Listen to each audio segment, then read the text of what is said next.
realistically speaking, the next guy is coming in about a week and change to the U.S. He's going to make a lot of changes to the economy. As far as Canada goes and hockey specifically, he's talked about tariffs, 25% on everything in Canada. It doesn't seem like we have an answer for that yet. We're doing a lot of things to just cripple our economy. Probably 40% of Canada's economy is government workers. I can't help but think that the Canadian dollar is just going to continue to plummet.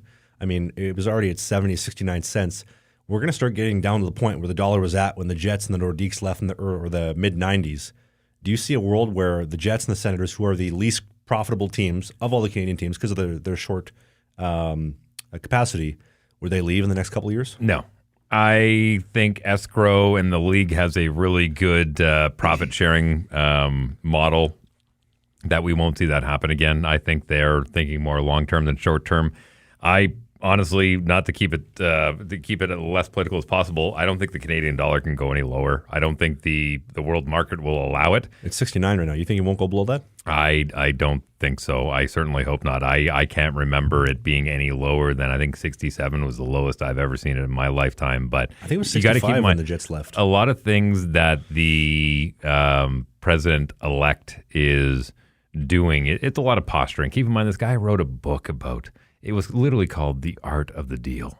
I mean, the guy's really good at negotiating. He hasn't even sat down at the table yet, and he's already got people quivering in their boots. So the guy's good. I'll give him credit, but I think cooler heads will prevail, and this is all just posturing. Everything will be fine.